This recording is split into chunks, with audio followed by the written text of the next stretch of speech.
35 years ago this week, we reported some breaking news that really has become the stuff of legend. The collapse of the Hartford Civic Center. On January 18, 1978, after a snowstorm, the roof gave way at the entertainment mecca that had opened with great fanfare a few years prior. In our Face the State flashback today, I found some old film of the day of the collapse and some even older film of when the Civic Center was first built. The images were stunning. The roof of a landmark that hours before was filled with people simply caved in under the weight of the snow. The Hartford Civic Center had stood for about 6 years without a single problem. It was considered a project of engineering genius when it went up. It had an advanced space truss roof that was one of the biggest of its kind in the world. Coming a decade after Constitution Plaza, the Civic Center replaced 2 city blocks of rundown buildings. Today, we'd call them historic. It was intended to transform downtown Hartford. Also resting on the massive Civic Center facility may well be the future of downtown Hartford. Sherm Tar, WTIC News. And when it opened in 1974, it was seen as a big success.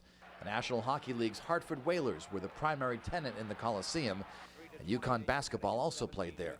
Adjacent to the Coliseum, convention space, and a state-of-the-art mall. William Lutkin owned a department store there that carried his name. I think the difference has been a unique happening that started really several years ago, but culminated with the opening of the Coliseum last January and the new hotel, exposition and convention facilities.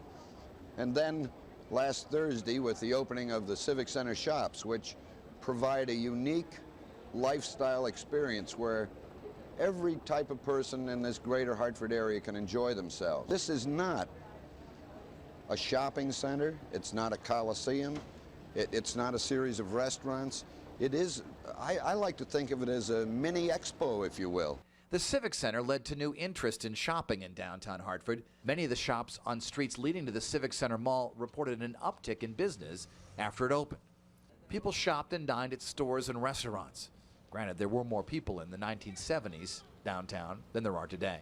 Certainly in the time that the Coliseum has been open, some 1.5 million people flocked to the events at the Coliseum.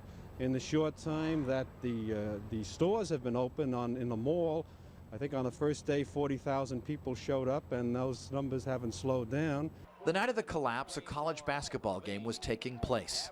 A winter storm, Winter Storm Igor, was howling outside, and it was so bad it was even noticed by the announcers. We're having some problems with our transmission because of the terrible weather, and we're sorry about it. We're hoping that it will be clearing up. Here's your one-guard offense. 6 hours after fans emptied the Coliseum, the roof simply gave way. Remarkably, no one was hurt. The disaster shut down much of downtown, which resembled a war zone. Passers-by gawked in disbelief as the cleanup got underway.